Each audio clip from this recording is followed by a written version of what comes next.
आणखीन एक महत्त्वाची बातमी, परळीतील महादेव मुंडे हत्या प्रकरण ज्ञानेश्वरी मुंडेंनी पोलीस अधीक्षक कार्यालयामध्ये विष घेतलंय। जिल्हा रुग्णालयामध्ये त्यांच्यावरती उपचार सुरू आहेत। 18 महिने उठूनही आरोपी मोकाट असल्याचा ज्ञानेश्वरी यांचा आरोप आहे। ज्ञानेश्वरी मुंडेंनी आत्मदहनाचा इशारा देखील दिलेला होता।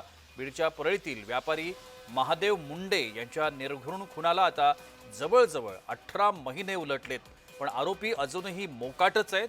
त्यामुळे पत्नी ज्ञानेश्वरी यांनी गेल्या कित्येक दिवसांपासून न्यायासाठी त्या झगडतायत। आपण या सगळ्या संदर्भात अधिक माहिती घेण्याचा प्रयत्न करूया। आमचे बीडचे प्रतिनिधी आमिर हुसेन आता माझ्यासोबत दूरध्वनीवरून संपर्कात आहेत। आमिर, या सगळ्या संदर्भात सगळ्यात पहिल्यांदा ज्ञानेश्वरी मुंडे यांची तब्येत कशी आहे, त्यांच्यावर उपचार सुरू झालेत का? नक्कीच प्रशांत, जर आपण बघितलं तर ज्ञानेश्वरी मुंडे यांनी पोलीस अधीक्षक कार्यालयाचं विष घेतलेलं आहे। त्यानंतर त्यांना बीडच्या सरकारी दवाखान्यात रुग्णालयात दाखल करण्यात आलं। सध्या त्यांच्यावर उपचार सुरू आहे। विशेष म्हणजे ज्ञानेश्वरी मुंडे यांनी एसपी कार्यालयात आल्यानंतर पोलीस अधीक्षकांची भेट घेतली। जवळपास त्यांची 40 ते 45 मिनिट चर्चा झाली। त्यानंतर ते बाहेर आले। त्यानंतर बाहेर आल्यानंतर ते माध्यमशी बोलले आणि त्यानंतर ते जेव्हा ते परलीला रवाना होत होते, गाडीत बसत होते, त्यावेळेसच त्यांनी विष प्रशासन केलं। त्यानंतर पोलीस जे होते त्या ठिकाणी अँब्युलन्स सुद्धा मागण्यात आली होती। त्या ठिकाणी अँब्युलन्सतून त्यांना सरकारी दवाखान्यात दाखल करण्यात आले। सध्या त्यांचं विलास सरकारी दवाखान्यात चालू आहे। प्रशांत, या संदर्भात पोलीस काही बोलतायत का? त्यांची जी मागणी होती की आरोपी मोकाट आहेत आणि त्याकरता त्यांनी हे टोकाचं पाऊल उचललेलं आहे, पण त्यावर आत्ता पोलीस काही बोलतायत का? नक्कीच प्रशांत, आपण जर बघितलं तर हे जे खून प्रकरण आहे, याला 18 महिने उलटून गेले, एकही आरोपी याच्यात अटॅक नाही।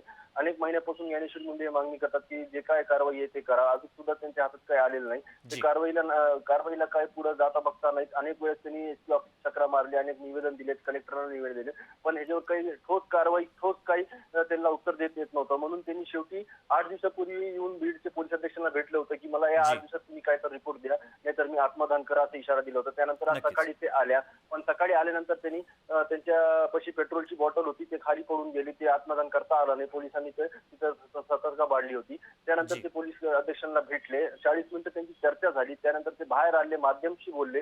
माध्यमशी बोलल्यानंतर ते आपल्या परलीला रवाना होत होते, त्या गाडीत बसले आणि त्या गाडीतच त्यांनी विष प्रशासन केलेलं आहे। नक्कीच, धन्यवाद आमिर, आपण दिलेल्या या विस्तृत माहिती करता। या सगळ्या संदर्भात ज्ञानेश्वर मुंडे यांनी देखील आपली प्रतिक्रिया दिलेली आहे। त्या नेमकं काय म्हणाल्या होत्या प्रसारमाध्यमांसमोर आपण पाहूया। अजून आम्ही जन आंदोलन करणार, आम्हाला न्याय जर नाही भेटला तर। पण आता एसपी सरांनी जे शांतपणे आम्हाला सांगितलं आहे की आपण एलसीपी कडे तपास देऊन परत अजून याची चौकशी करू, अजून कुणी विटनेस भेटतंय का पाहू आणि नंतर तपास करू, आणि मी जोपर्यंत आहे तोपर्यंत न्याय देणार ही मला भूमिका दाखवली आहे एसपी सरांनी। बाळा भांगर आणि तुमची भेट झाल्यानंतर, आज ती भेट झाल्यानंतर त्यांचा जबाब घेतला, त्याच्या संदर्भात एसपीने काय प्रतिक्रिया दिली? एसपी सरांना एवढंच म्हणलं की एसपी सरांनी मला पहिलं सांगितलं होतं की त्याच्यात मला तथ्य पाहायचं आहे, तरी अजून मी म्हणलं आहे मला राजकारण करायचं नाही माझ्या नवऱ्याच्या केसमध्ये। त्यांच्या जबाबामध्ये काय तथ्य आहे ते अजून जाणून घ्या आणि आरोपींना अटक करा।